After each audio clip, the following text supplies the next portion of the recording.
이제 아쉽지만 마지막 발제만 남아 있습니다. 마지막 발제는 성프란치스코의 순종과 가산 정약용의 효를 주제로 오수록 프란치스코 형제님께서 발표해 주시겠습니다.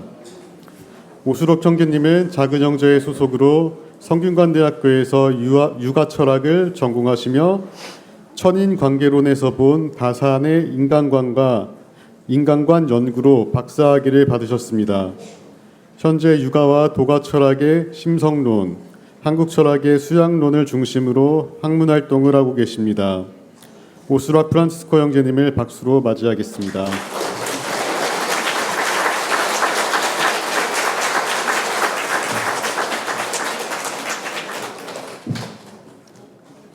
평화를 빕니다. 반갑습니다.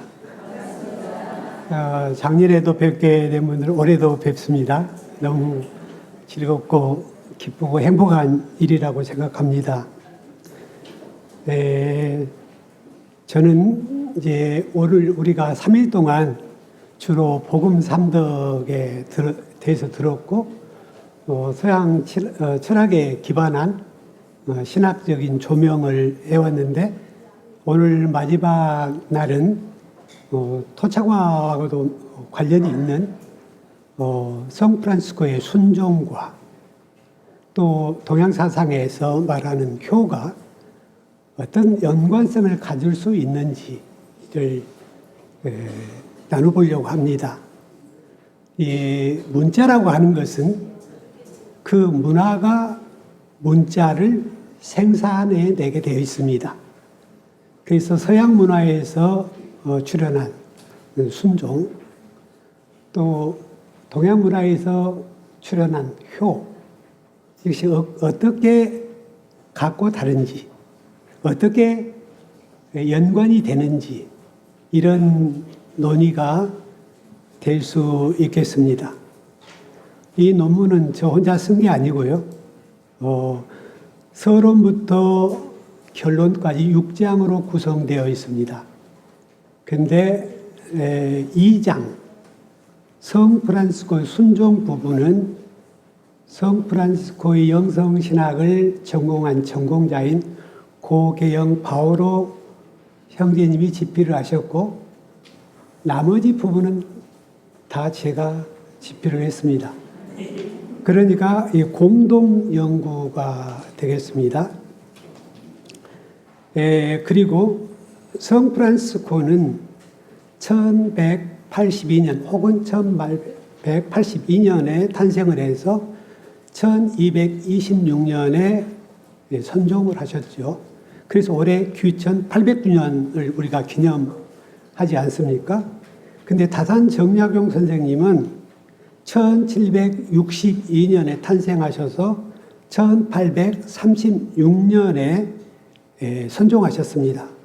그러니까 탄생 연도로 하면 581년의 차이가 나고 선종을 기준으로 하면 610년의 차이가 납니다.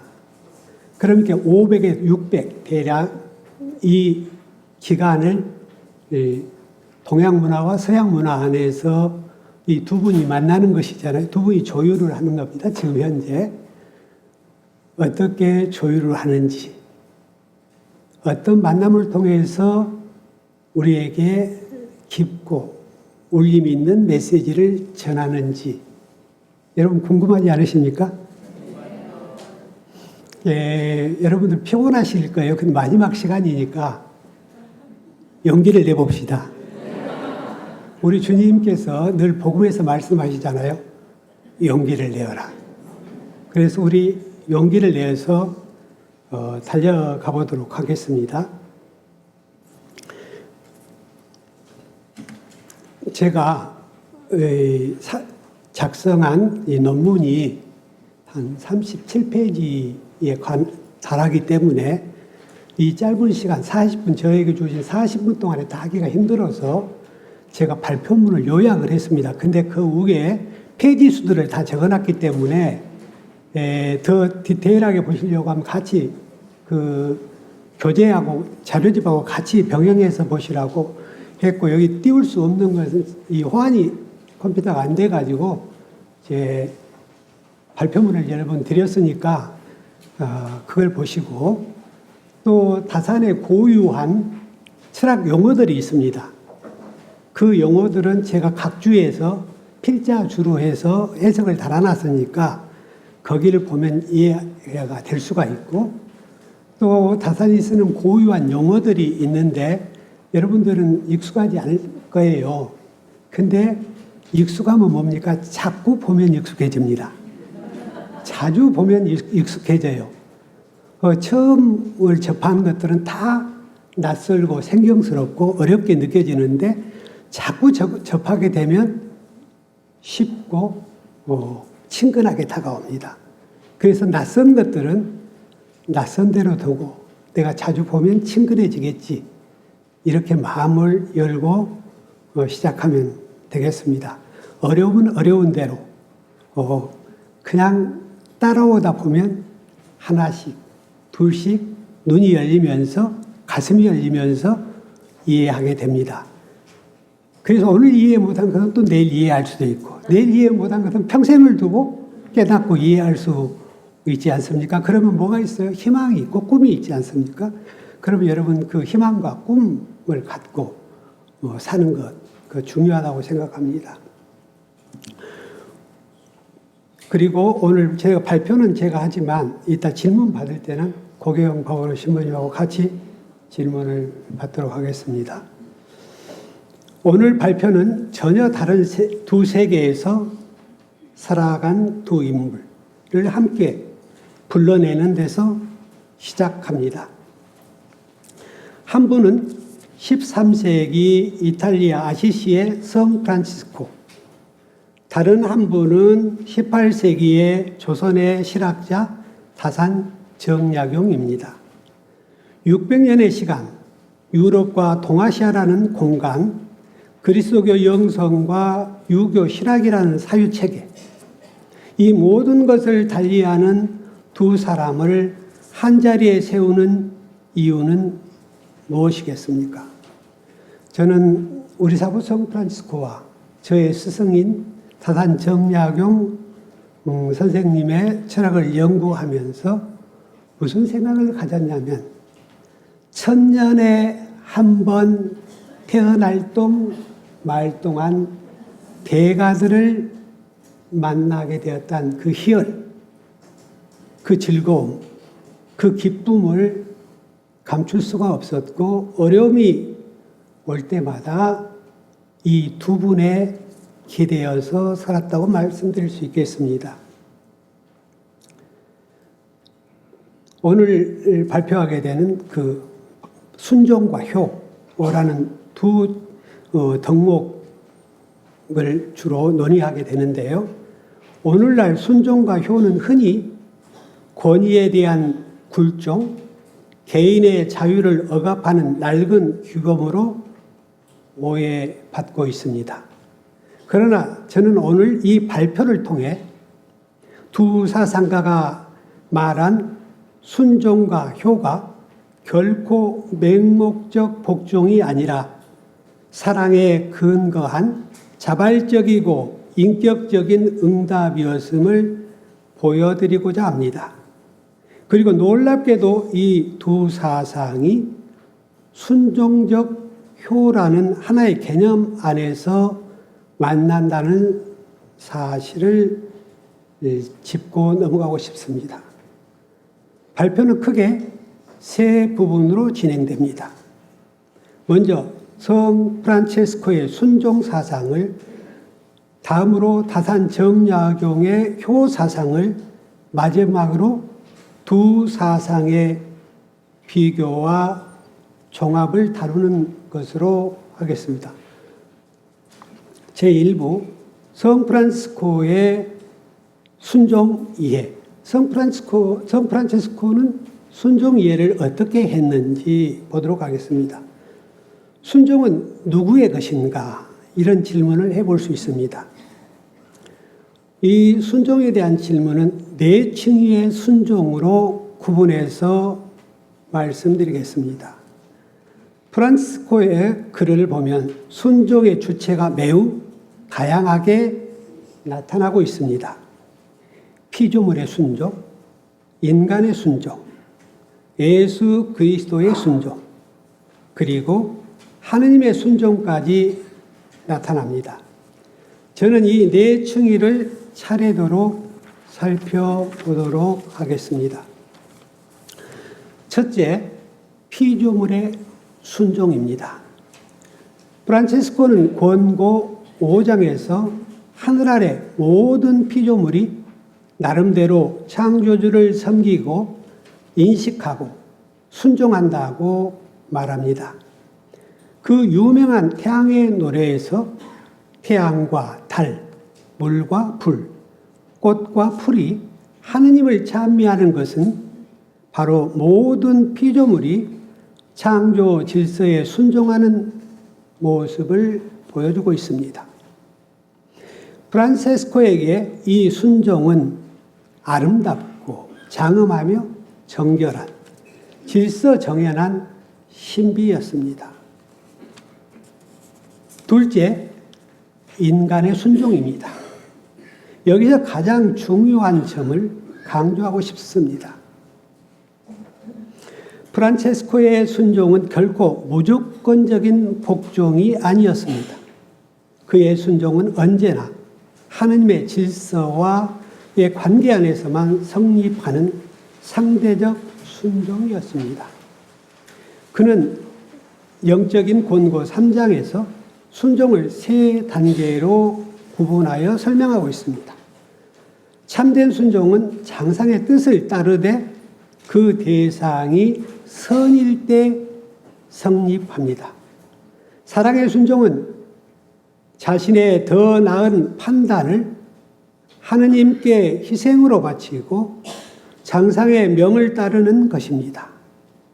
완전한 순종은 장상이 영혼에 거스리는 것을 명할 때 순종하지 않으면서도 장상을 버리지 않고 핍박을 견디며 오히려 더 사랑하는 것입니다. 이런 성프란치스코 사상을 접하게 되면 누가 생각이 나나요? 예수 그리스도가 생각이 나죠. 성프란치스코와 작은 형제의 모델은 예수 그리스도와 12사도에서 사도의 활동에서 그 모델을 찾고 있습니다. 순종 또한 예수 그리스도, 성자 예수 그리스도가 성부 하느님께 바치는 순종에서 연유한다고 말할 수 있겠습니다. 두 번째, 무질서에는 불순종이 곧 순종이다. 186페이지부터 188페이지까지 논의하고 있습니다. 프란체스코의 순종론에서 가장 빛나는 대목이 바로 여기에 있습니다. 그는 분명히 말합니다. 만일 봉사자가 어떤 형제에게 영혼에 해가 되는 것을 명한다면 그에게 순종할 의무가 없습니다. 과오나 죄를 범하게 하는 그런 순종은 있을 수 없기 때문입니다. 라고 말씀하십니다. 하느님의 질서에 어긋나는 무질서, 죄가 되는 일에 대해서는 순종하지 않는 것이 오히려 참된 순종이 됩니다. 그래서 프란체스코는 토마스가 전한 시신의 순종, 우리 시체의 순종 이런 말씀 하시잖아요. 시신의 순종에 비유해서 시체처럼 아무런 저항 없이 따르는 순종과는 거리가 있다고 말합니다. 시신은 옳고 그름을 분별할 수 없기 때문에 그렇습니다. 프란체스코가 강조한 것은 분별 있는 사랑에서 우러난 자발적인 순종이었습니다. 세 번째는 그리스도의 순종. 이 순종은 모든 순종의 원형이 된다고 말씀드릴 수 있겠습니다. 프란체스코에게 인간의 모든 순종은 궁극적으로 예수 그리스도의 순종에 뿌리를 두고 있습니다. 그는 형제에 보낸 편지에서 그리스도께서 지극히 거룩하신 아버지께 대한 순종을 떠나지 않기 위하여 당신의 목숨을 바치셨다고 말합니다. 겟세마니에서 제가 원하는 대로 하지 마시고 아버지께서 원하시는 대로 하십시오라고 기도하신 그 순종. 십자가에서 자신을 제물로 바치신 그 순종이야말로 크리스천 순종의 모형이자 이상이 됩니다. 나아가 프란체스코는 삼위일체 하느님 안에서 순종을 발견합니다. 성자는 성부의 사랑에 순종하고 성부는 성자의 사랑에 순종하는 순종의 하느님입니다. 여기서 순종은 위계적 복종이 아니라 사랑 안에서 서로 사랑하는 상호적 순종, 호혜적 순종. 이 상호적 순종은 또 뒤에 다산효에서도 비슷하게 이게 드러납니다. 지금 이 상호적 순종을 머리에 새겨 두십시오. 그러면 나중에 이 다산에 들어가면 쌍무적 효라는 말씀이 나옵니다. 쌍무적은 서로 힘쓰는 효라는 것입니다. 아버지만 힘쓰는 것이 아니고 자식만은 힘쓰는 것이 아니고 두 방향이 모두 힘쓰는 것이죠. 여기 우리 프란스간 공동체에서도 장상과 수아 형제 간에 한쪽만 사랑을 하고 한쪽은 사랑하지 않는 게 아니라 서로 상호적으로 사랑하고 서로 상호적으로 순종한다는 것입니다. 그 점에 있어서 다산과 성프란치스코는 일치하고 있습니다. 순종종효, 프란체스코의 영성의 유교적으로 어떻게 조명할 수 있는가? 이제 프란치스코의 순종을 유교적 관점에서 새롭게 읽어보겠습니다. 성자가 성부께 드린 순종은 사랑의 순종이기에 그 자체로 효라고 부를 수 있습니다.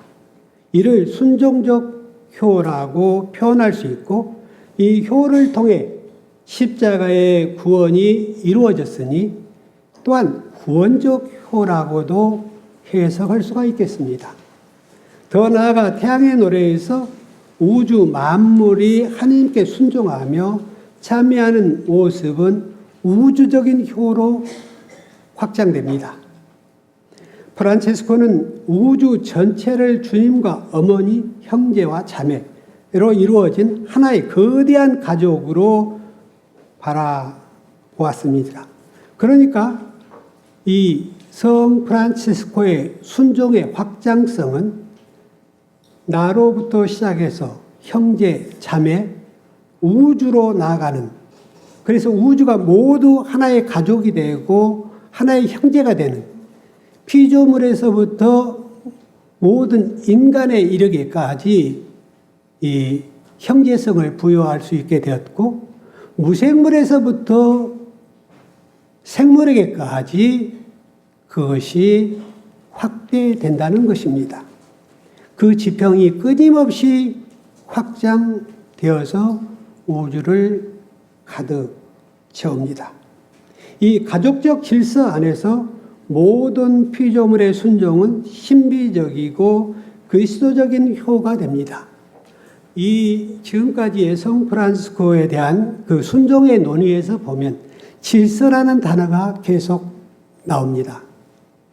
이 질서 안에서 하느님의 질서 안에서 이 순종을 이야기하고 있습니다. 다산도 나중에 효에 대해서 이야기할 때 이 질서를 제가 표현하지 않았지만 그 행간에는 다 질서가 묻어납니다. 여러분들 오륜 아시죠? 부자유친, 군신유의, 부부유별, 장유서, 군신유의 이것이 다 질서입니다. 이 질서 안에서 순종과 효를 이 고리로 삼아 이해할 수 있다는 것입니다. 여기까지가 이제 고계영 바오로 신부님께서 집필하신 부분이고요. 2부부터는 이제 여기서는 2부라고 다뤘지만 3장, 4장, 5장, 6장에 이어지는 것을 제가 집필하였습니다. 다산에는 이제 용어들이 있는데요. 지금 낯설겠지만 이 성기호설, 성품은 기호다. 기호는 뭐예요? 내가 좋아하고 싫어하는 것이 있다는 거예요. 인간에게는. 나는 선을 좋아하고 선을 실천하기를 좋아하고 불선을 행하기를 싫어한다. 이거 인간이 태어날 때부터 그런 기호를 가졌다는 거예요. 음식에도 나는 어떤 과일을 좋아하고 어떤 과일은 별로 좋아하지 않는다. 또 자연 안으로 피조물 안으로 들어가면 변은 물을 좋아하고 기장은 물을 싫어한다. 그래서 모든 피조물도 자기가 좋아하고 싫어하는 기호가 다르다는 거예요. 그래서 다산의 대표적인 학설이 뭔가? 성기호설입니다. 이 성기호설은 효는 본성의 자발적 발현이다. 여러분 이런 말씀 들어보시죠. 이제 육아의 전통 육아의 그런 풍습 안에서 우리가 자라왔잖아요. 우리 육아 철학을 모두가 배운 것은 아니지만 듣고 본 것들이 우리 안에 스며 있는 것들이 있죠. 근데 효는 백행지 근본이다. 이런 말씀 들어보셨죠? 효는 모든 행실의 근본이 된다. 토대가 된다. 주춧돌이 된다. 디딤돌이 된다. 이렇게 해석을 할 수가 있는데 계속 논의되는 것을 보면 다산은 효로 시작해서 자로 확장되어 나갑니다. 그건 이따 좀 뒤에 부분에 효제자가 언급될 때 더 구체적으로 말씀드리겠습니다. 이제 동쪽으로 눈을 돌려 순종이 서쪽에 일하면 동양의 이 효는 동쪽으로 지칭을 했습니다. 동쪽으로 눈을 돌려 다산 정약용의 효 사상을 살펴보도록 하겠습니다. 다산은 당시의 정통 이념이던 성리학의 성정이설, 성에는 곧 이치가 원리가 구체적으로 자리하고 있다. 이런 학설을 썩 동의하지 않았습니다. 즉 인간의 본성이 곧 절대적 이치라는 이 명제를 성리학의 명제를 정면으로 비판하고 나섭니다. 그러니까 다산이 살던 시대는 성리학자들의 시대예요. 성리학자 시대인데 다산은 성리학자가 아니에요. 탈성리학자라고 불러요. 성리학으로부터 벗어났다. 그래서 성리학은 고도의 형이상학인데 고담출로만 이야기하고 저 구름 속에서 노는 높은 이야기들만 하고 이 다리가 땅으로 내려오지 않은 실천을 하지 않는 것이 문제라는 것을 직감하고 실천에 굉장히 주력을 합니다. 그런 논의들은 끊임없이 여기에서 계속될 것입니다. 다산은 본성을 형이상학적인 이치가 아니라 선을 좋아하고 악을 미워하는 그 성기호설을 말씀하신 그 기호는 곧 마음의 경향성으로 이해했습니다. 이것이 그 유명한 다산의 성기호설입니다. 다산에 따르면 하늘은 사람이 태어날 때 영명하고 형상이 없는 실체, 곧 영체를 부여합니다. 이 영체는 선을 즐거워하고 악을 부끄러워하는, 불선을 하는 일을 부끄러워하는 도덕적 기호를 본질로 합니다. 그렇다면 부모를 보면 효도하고 싶고 형제를 보면 우애하고 싶은 마음 역시 하늘이 부여한 자연스러운 도덕 감정의 분철이라고 보는 것입니다. 그러므로 효는 외부에서 강제된 의무가 아니라 본성에서 자발적으로 우러나는 자발적 발현이라고 할 수 있습니다. 그러니까 우리가 너 효도해, 아들에게 너 아빠한테 엄마한테 효도해야지 이렇게 강제하는 것이 아니고 아들, 딸 마음에서 스스로 자발적으로 효를 해야 되겠다는 마음이 우러나와 분출되는 것이라는 것입니다. 여기서 다산의 또 하나의 핵심 개념이 나옵니다. 인의애지, 인과 의와 애와 지. 이건 뭔가 덕성이라고 하는 것입니다. 덕성이 있고 덕행이 있는데 덕성이라는 것은 덕의 성품을 태어날 때부터 받았다. 이 덕성이라는 것은 하나의 경향성, 덕의 경향성, 그러니까 이게 완성태, 현실태가 아니지만 잠재태, 가능태로 태어날 때부터 인의예지를 부여받았다. 근데 이것을 도외시하고 개발하지 않고 쓰지 않으면 실천으로 나가지 못해요. 덕성을 그냥 덕성 그대로 놔두면 그 씨앗인데 씨앗이 발아하고 꽃피고 열매 맺을 수 없는데 이것이 발아하고 꽃피고 결실을 맺는 것은 인간이 행실을 함으로 말미암아 이 행사로 말미암아 결과가 이루어진다는 것입니다.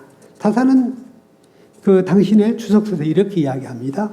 어찌 인의예지에 내 알맹이가 복숭아씨, 살구씨처럼 사람 마음속에 덩어리로 잠재할 수 있겠는가 하고 의문을 제기합니다. 이것이 바로 사후 성집론입니다. 그러니까 덕이라는 것은 애초에 완성태로 드러난 것이 아니라 하나의 알맹이, 씨앗, 가능성, 이런 것, 잠재태, 가능태로 주어졌는데 완성태, 현실태로 만들어가는 것은 오로지 인간의 몫이라는 것이 다산 정약용 선생의 사후 성립론입니다. 내가 당신을 사랑해 이렇게 말한 것만 가지고는 사랑이 결실을 맺지 못한다. 성립하지 못한다. 구체적으로 나의 사랑의 행위, 사랑의 실천을 통해 할 때 타자가 공감하는 거예요. 그 사랑을, 상대가 주는 사랑을, 베푸는 사랑을 내가 느끼고 감화하는 거예요. 호응하는 거예요. 난 너를 사랑해. 근데 실제로 제가 그걸 많이 본 적이 있습니다. 어떤 선한 부부가 재속 프란치스코 회원의 그 고부가 나중에 저를 만나면서 그 프란치스칸 가족이 됐는데요. 며느리는 신세대 여성입니다. 그리고 심리학을 해서 이 상담소를 운영하는 사람이에요. 근데 처음에 이제 시어머니하고 며느리가 만나서 한 가정에 살게 됐잖아요. 근데 세대도 다르고 생각도 다르고 자라는 환경도 다르니까 늘 며느리는 시어머니께서 나를 사랑하는지 잘 못 느끼겠는 거예요. 그래서 확인을 하게 됩니다. 어머니, 저를 사랑하세요? 그러니까, 내가 너를 사랑하지. 우리 며느리 얼마나 귀하고 좋은 며느리인데 내가 너를 사랑하지 않겠어? 나는 정말 진정으로 너를 사랑해. 근데 며느리가 뭐라고 하는 줄 아세요? 왜 근데 저는 사랑이 느껴지지 않죠? 좀 당돌하게 느껴집니까? 솔직한 표현을 했습니다. 그러면서 서로가 굉장히 이해하려고 노력을 했습니다. 이게 물이 섞이는 과정입니다. 물의 근원이 달랐어요. 이쪽의 가정에서 성장하는 배경과 이쪽 가정에서 살았던 배경이 다르지 않아요. 그리고 같은 여성이지만 한 분은 연세가 들었고 한 분은 젊은 사람이잖아요. 세대가 다르잖아요. 그리고 섞여서 살다 보니까 다른 것이 많은데 그러니까 늘 궁금한 거예요. 진짜 우리 시어머니가 나를 사랑하는가? 그래 확인받고 싶은 거예요. 말씀으로 확인하잖아요. 말씀으로 확인한 것이 아니라 나는 내가 나만의 사랑을 했나? 나의 방식으로만 사랑했나? 서로가 이런 확인들을 거치죠. 그러면서 서로를 배려하고 서로의 입장에서 이해하려고 노력을 하게 됩니다. 지금은 그 부부가 부부가 고부 간에 갈등이 없고, 굉장히 뭐라 그럴까, 이 며느리는 시어머니처럼 대하는 게 아니라 친정어머니처럼 대하고, 이 시어머니는 며느리처럼 대하는 것이 아니라 딸처럼 대합니다. 이 물이 섞이기까지는 유장한 세월이 필요했습니다. 물의 발원지에 가면 물소리가 돌돌돌 흐르는 물소리가 나지요. 여울을 거치면서 물소리는 더 유장하지요. 근데 겨울에서 강을 거쳐서 바다에 이르면 그 유장한 곳을 흘러가면 바다에서는 합쳐지잖아요. 그래서 그 물줄기의 발원지의 물소리를 유장한 바다에서도 들을 수 있다. 그러면 지나치는 은유인가요?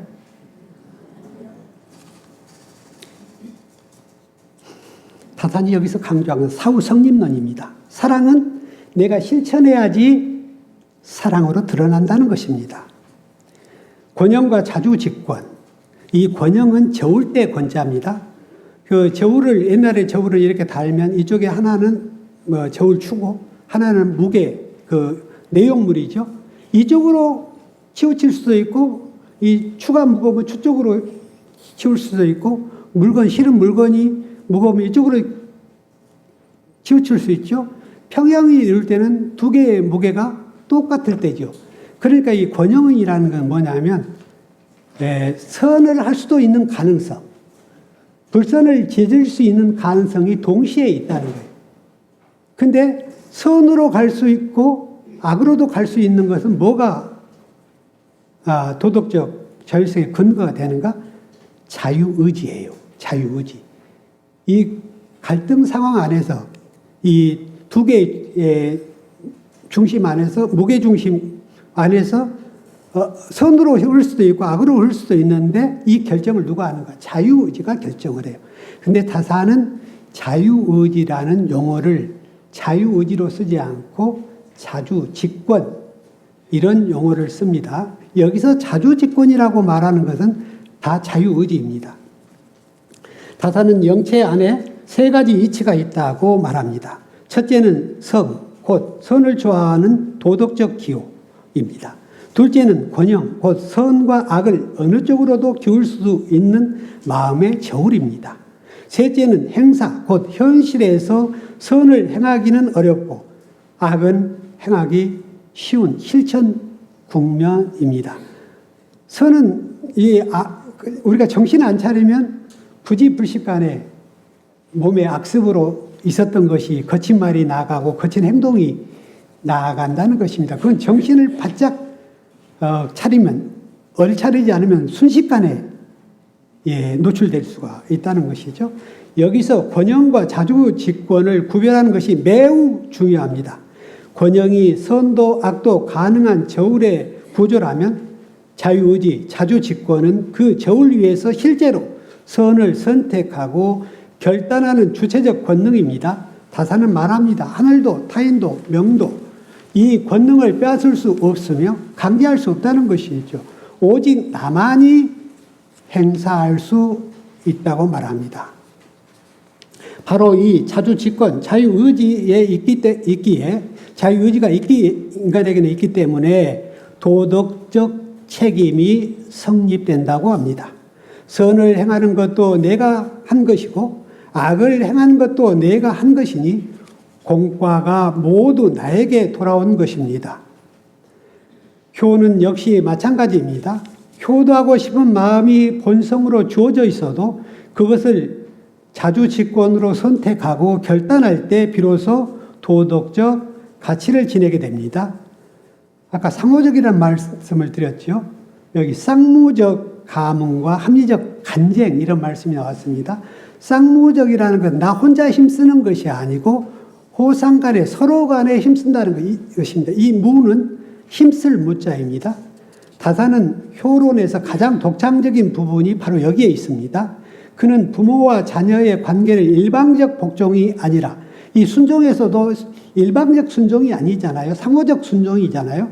여기서도 일방적인 부모에 대한 복종이 아니라는 것입니다. 쌍방향의 도덕 감으로 바라본다는 것입니다. 효는 자녀가 부모에게 향하는 것이고 자는 부모가 자녀에게 향하는 것입니다. 그러니까 아들이 아버지에게 향하는 것을 상향적 효라는 것입니다. 상향, 어른을 향해 있어요. 근데 사랑할 자, 자애로울 자, 이 자는 부모가 자식을 향해 있어서 하향적입니다. 근데 또 효제자, 여러분이 그 제자는 제자 할 때 아우제, 이 제는 수평적인 거예요. 그러니까 가족 안에서 생각할 때는 효는 상향적이죠. 또 자는 하향적이죠. 근데 제는 수평적입니다. 그러면 상향적이고 하향적인 것을 합치면 수직적이죠. 제는 수평적이죠. 그럼 플러스가 되죠. 이렇게 되는데 가족을 뛰어넘어서 나로부터 시작해서 가족, 사회, 국가, 천하, 우주로 확장되면은 이 자는 동심원적인 작용을 합니다.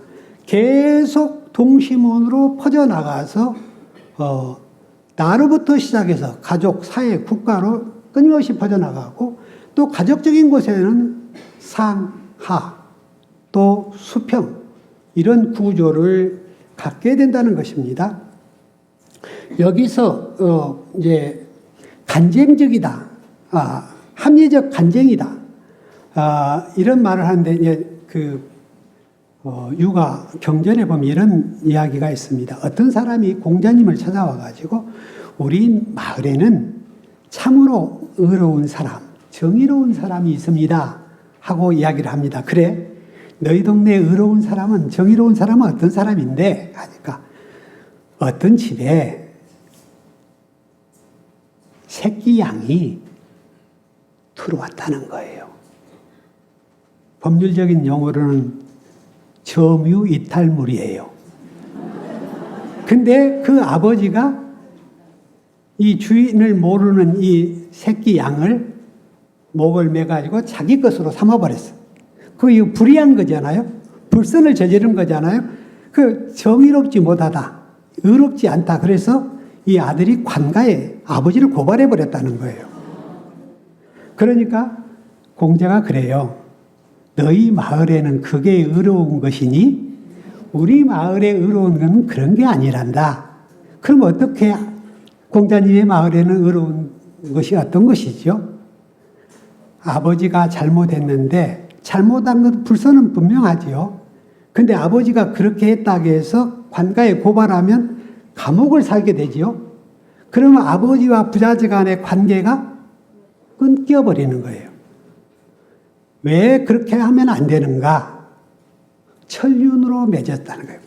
부모와 자식은 일륜으로 끊어버릴 수 없는 천륜으로 맺어져 있기 때문에 그렇게 하면 안 된다. 그럼 어떻게 해야 되느냐? 아버지, 그렇게 하시면 안 됩니다. 우리 양이 아닌데 돌려줍시다. 그럼 아버지가 버럭 화를 내면 또 수그러들어서 가만히 있어. 이 가루가 발동을 안 해. 그리고 꺼리끼는 생각을 갖지 않아. 아버지를 미워하는 생각 이런 걸 갖지 않고 아버지가 누그러졌을 때 제차, 3차, 4차 계속해서 아버지가 돌려줄 때까지 낯빛을 바꾸지 않고 간증해서 아버지가 그렇게 한다는 거예요. 이게 우리 마을의 효다. 이러는 거예요. 그러니까 이 지혜스러운 자식이 아버지가 불선을 저질렀음에도 불구하고 아버지가 죄에까지 나아가게 하지 않는 것. 이것이 간쟁이라는 거예요. 합리적인 간쟁. 부모가 불의를 행할 때 자녀는 맹목적으로 순종하는 것이 아니라 은은하고 부드러운 간은 곧 기간으로 부모를 바로잡아야 합니다. 다서는 논어의 2인편에서 사, 부모, 기간이라는 것을 주석하면서 자기 뜻을 조금 드러내되 공경을 잃지 않고 지적을 하면서 뭐 잘난 체하거나 아버지가 잘못했다고 아버지 기분을 상하게 하는 것이 아니라 낯빛을 바꾸지 않고 계속 아버지가 그것을 옳은 길을 선택하고 실행할 때까지 끊임없이 눈물을 흘리면서 이렇게 간해서 아버지가 죄에 빠지지 않게 한다는 것이죠.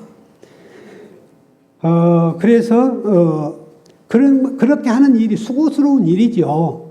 아버지를 원망할 수도 있죠. 근데 원망하거나 수고로움으로 느끼지 않고 자식의 도리를 한다는 것입니다. 여기서 강조하고 싶은 것은 다산에게 간쟁은 효의 포기가 아니라 효의 완성이라는 점입니다. 부모를 불의로부터 보호하는 것이야말로 맹목적 순종보다 높은 차원의 효이며 진실한 사랑의 표현입니다. 앞서 프란체스코가 무질서에는 불순종이 곧 순종이라고 한 것과 정확히 같은 통찰이라고 말씀드릴 수 있겠습니다. 진실한 마음과 색양, 이 색양도 생소한 그런 단어죠. 이 색은 빨주노초 파란보를 말하는 것이 아닙니다. 얼굴빛을 이야기하는 거예요. 얼굴빛을 온화한 얼굴빛을 바꾸지 않는다. 아버지가 아무리 잘못했을 때에도 얼굴에 분노하거나 증오의 기가 있는 것이 아니라 편안한 얼굴을 하면서 아버지에게 간한다는 것이야. 내가 편안하지 않은 얼굴이 될 때 아버지가 얼마나 자괴감을 느낄 거예요. 그게 뭐예요? 배려 사상입니다. 배려. 아버지에 대한 자식의 배려. 그러면서도 아버지가 끊임없이 그 마음을 바꾸게 하는 그 열절한 효.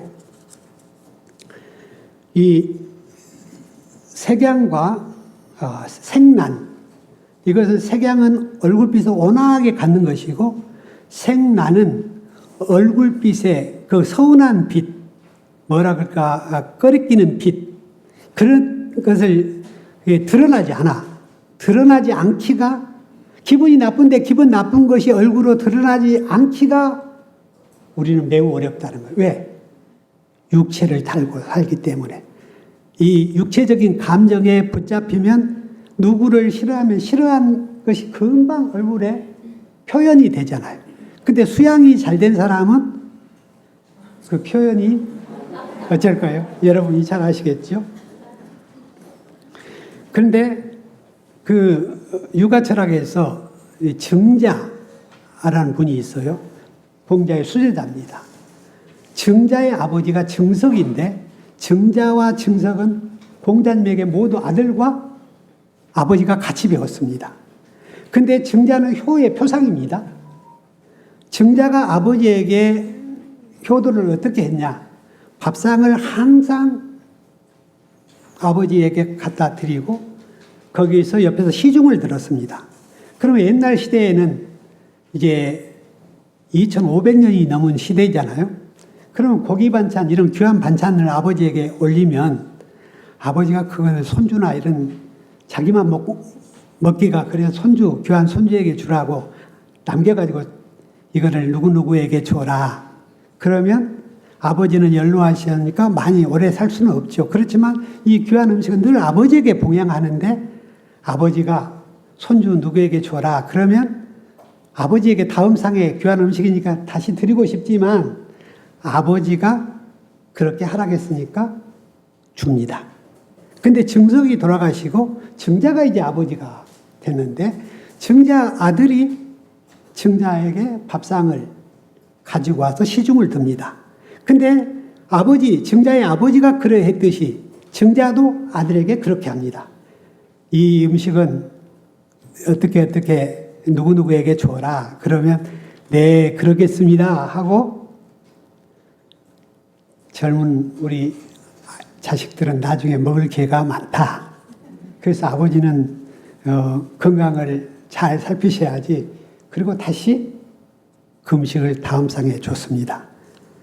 드렸습니다. 그러니까 주석가가 뭐라고 써놨냐면 증자는 아버지를 섬길 때 뜻을 봉양했다.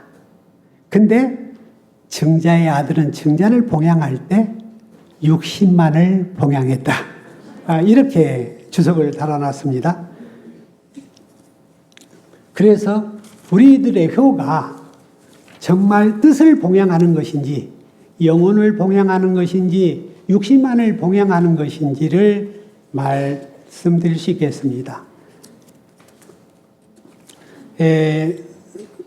그 시간이 좀씩 촉구하니까 그냥 지금부터는 좀 읽겠습니다. 5. 효의 확장. 동심원과 서. 다산에게 효는 가족에 머물지 않습니다. 효제자. 아까 효제자 제가 설명했죠. 상향적이고 수평적이고 하향적인 것. 이거 가족 단위에서 그렇게 한다는 것입니다. 그리고 사회 국가를 이렇게 쭉 펼쳐가는 것은 이제 확장성 동심원적으로 펼쳐간다는 것입니다. 부모를 공경하는 마음으로 미루어 임금을 섬기고 형제를 우애하는 마음을 미루어 어른을 공경하며 자식을 사랑하는 마음을 미루어 백성을 다스립니다. 그러니까 이 구도가 수신, 제가, 지국, 평천하입니다. 하향적으로 배워서 상향적으로 하하기 상달이다. 아래서 배워서 점층적으로 위로 나아간다. 이게 유가의 철학입니다. 이 확장의 방법론이 이 서는 같으려 밑에 마음심이잖아요. 서로 같아지는 마음입니다. 옆으로 같아지는 마음, 수평적인 것이죠. 그래서 이건 추서, 미루어서 내가 행복한 것, 내가 눕고 싶고 먹고 싶고 그 마음을 다른 사람도 눕고 싶고 먹고 싶고 배고프고 그런다는 것을 생각해서 배려한다는 것입니다. 내가 피곤해서 여기 서 있는 것보다 앉아 있는 것이 낫은데 나보다 더 연로한 분에게 자리를 내주는 것, 이것이 추서입니다. 다산에게서는 이 추서는 배려에서 나옵니다. 내 마음을 미루어 타인의 마음을 헤아리는 것이죠. 그리고 다산은 이 확장의 궁극의 사천지약, 불해호 일륜, 이 하느님을 섬기는 것, 상제를 섬기는 학문은 이 일륜에서 벗어나지 않는다. 우리가 실행하는 그 일륜에서 벗어나지 않는다는 거예요. 하늘을 섬기는 학문은 일륜을 벗어나지 않는다는 이런 명제를 세웠습니다. 부모를 섬기는 사친, 그러니까 다산은 이 사친, 부모를 섬기는 것, 이 효가 사친이잖아요. 또 임금을 섬기는 것은 사군이에요. 또 하늘을 섬기는 것, 상제를 섬기는 것은 사천이에요. 그러니까 사친에서 사군으로, 사군에서 사천으로. 그러니까 이 확장성이 또 위로는 하느님 섬기는 신앙에까지 나아간다는 것입니다. 이게 효의 또 확장성이기도 합니다. 두 사상을 이제 비교해 보도록 하겠습니다. 212쪽부터 216쪽에 자세히 설명하고 있습니다. 이 두 사상에는 공동적인 지반이 있습니다. 그것은 세 가지 키워드인데요. 자발성, 관계성, 초월성입니다. 이 두 사상을 함께 놓고 보겠습니다. 첫째 두 사상은 모두 도덕의 근원을 외적 강제가 아닌 내면의 자발성에 둡니다. 프란체스코가 시신의 순종을 구별한 것과 같이 다산이 벽관의식 수양을 배격하고 자주직권을 강조한 것은 같은 정신입니다. 벽관이라는 것은 스님들이 벽을 바라보고 관상을 하잖아요. 참선을 하는 것을 벽관이라고 합니다. 이거 불교 사상이라는 것이죠. 둘째 사상은 모두 도덕을 고립된 내면이 아니라 관계 속의 실천으로 이해합니다. 프란체스코의 순종은 이웃사랑의 봉사로 구체화되고 다산의 효는 부모를 실제로 섬기는 행사로 완성됩니다. 셋째, 두 사상은 모두 인간관계의 윤리를 초월적 차원으로 고양시킵니다. 프란체스코의 순종은 그리스도의 순종에 기초하고 다산의 사친, 어버이를 섬기는 것, 사천, 상제를 섬기는 것, 천주를 섬기는 것으로 통합니다. 그리고 가장 인상적인 만남은 불의에 대한 거부입니다. 프란체스코는 무질서에는 불순종이 곧 순종이라고 했고 다산은 부모의 불의에는 간쟁이 곧 효라고 했습니다. 동일한 도덕적 통찰을 서로 다른 언어로 증언하는 것입니다. 이 본질적 차이가 있습니다. 두 사상 안에는. 그것은 보편적인 덕과 특수덕을 이야기하는 것입니다.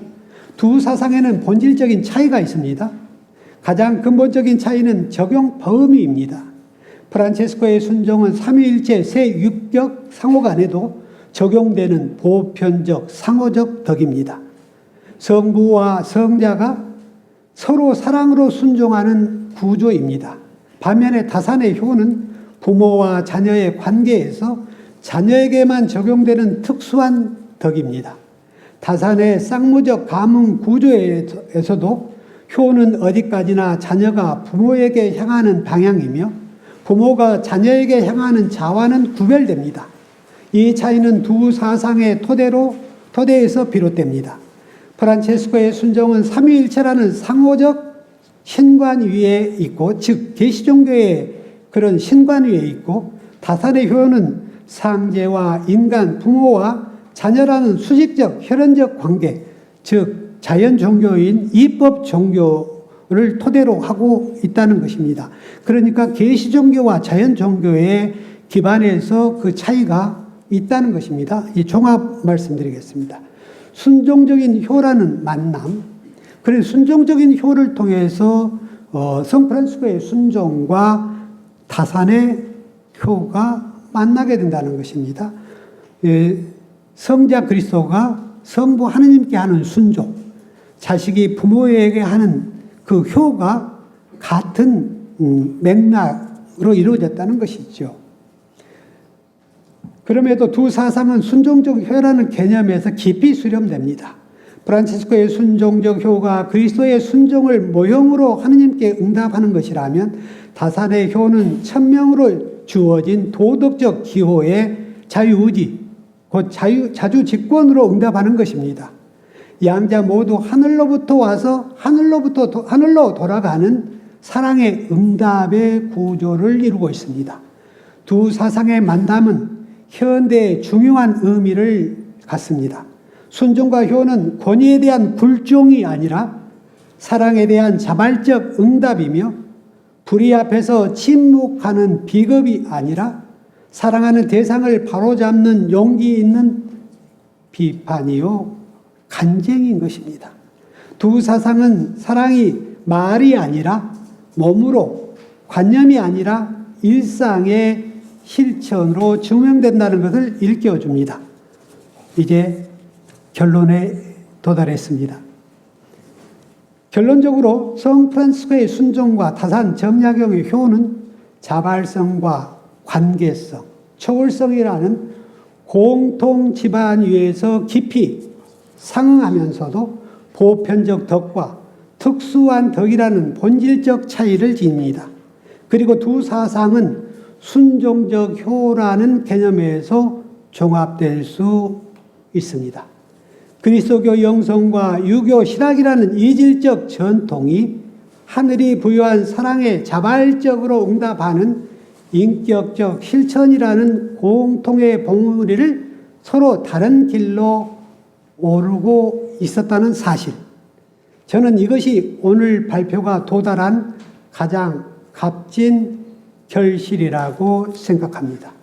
시대와 문명을 달리하는 두 사상가가 사랑의 실천을 통해 동일한 진리를 정언했다는 것, 이것이야말로 종교 간, 문명 간 대화의 가능성을 보여주는 귀중한 증거일 것입니다. 오늘 이 서술하면서 이 논문에는 제가 언급을 안 했지만, 이 경청이라는 것, 듣는다는 것이 이 성프란시스코의 순종과 다산 정약용의 효에서 드러나는 것입니다. 순종에는 듣는 것, 쉐마 이스라엘아 들어라. 먼저 주님의 말씀에 경청하는 자세가 필요하다는 것입니다. 주님의 말씀을 경청하고 다음으로 주님의 말씀을 수용하고, 수용이 됐으면 그것을 따르고 실천하는 것이죠. 그러니까 하나님의 말씀을 듣고 수용하고 실천하는 것, 성부 하느님의 말씀을 성자가 실천하는 것, 이것을 들음에서부터 시작된다는 것이죠. 우리가 그 다른 나라의 언어를 배울 때 들을 수 있을 때 말이 터져 나와요. 남의 말을 듣지 못하면 내 말을 할 수가 없어요. 그와 마찬가지로 효도 부모의 말씀을 잘 듣고 수용하고 따르면 잘 듣고 잘 이해하고 잘 실천하게 되어 있습니다. 그래서 금세기의 대단한 가톨릭을 대표하는 신학자인 칼 라너는 당신의 책을 제목을 말씀의 청자라고 했습니다. 말씀의 청자가 뭡니까? 하느님의 말씀을 먼저 듣는 거예요. 쉐마 이스라엘아 들어라. 먼저 우리가 듣는 거예요. 효도, 순종도 들음에서부터 시작해서 실천으로 점점 확장해 간다고 말씀드릴 수가 있겠습니다. 이 긴 시간 경청해 주셔서 감사합니다.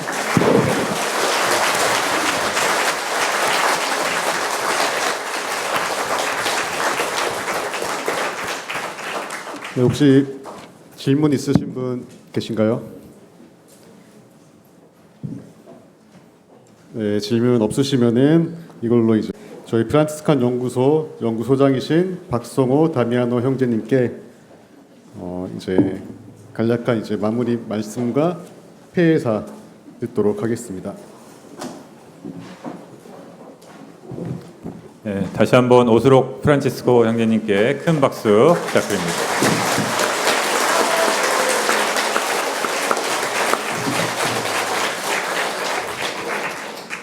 네, 성 프란치스코 800주년, 선종 800주년을 맞아서 개최된 27차 프란치스칸 영성 학술 발표회, 여러분들 아주 열심히 공부 많이 하셨고 아주 좋았죠? 네, 아주 좋은 시간이었고, 네, 이렇게 열심히 하면 좀 몸은 힘들어도 아주 뿌듯합니다, 그죠?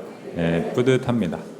네, 저도 이 프란치스코의 이 삶에서 흘러나오는 가난, 순종, 정결이라는 덕에 대한 공부를 하면서 이것이 이 가난, 순종, 정결이라는 것이 이 개념으로 프란치스코의 삶을 다 이해해서도 안 되는 것, 자금으로 나아가는 것이라는 것을 또 깨닫고, 또 이 가난, 순종, 정결이라는 이 개념으로 자금이라는 덕에 조금 더 이렇게 가까이 갈 수 있는 그러한 통로도 된다라고 하는 그러한 것들을 묵상하면서 제 자신의 수도의 영성에 대해서 더 가까이 가고 여러분도 그러한 시간이 되셨으리라 믿습니다. 여러분들 2박 3일 동안 들으신 이 강의들은 전부 다 지금 촬영이 잘 되어 있고, 이것이 한 2주 정도 시간을 주시면 이제 저희 작은 형제 유튜브 채널에 다 빠짐없이 올라가게 될 것입니다. 여러분들 놓친 것들이 있다면 그때 강의로 다시 만나보시기 바랍니다. 이 2박 3일 동안에 또 많은 분들이 후원에 가입을 해주셨어요. 정말 감사드립니다. 여러분들의 도움으로 이러한 정말 멋진 발표회가 있을 수 있고, 또 많은 사람들이 프란치스칸 영성에 가까이 갈 수 있고, 또 저희들이 다 같이 프란치스칸 꿈을 계속 꿀 수 있습니다. 진심으로 감사드립니다. 이 모든 것 주님께 감사 올리면서 영광송으로 이 시간 마치겠습니다. 성부와 성자와 성령의 이름으로 아멘. 영광이 성부와 성자와 성령께 처음과 같이 이제와 항상 영원히 아멘. 성부와 성자와 성령의 이름으로 아멘. 감사합니다.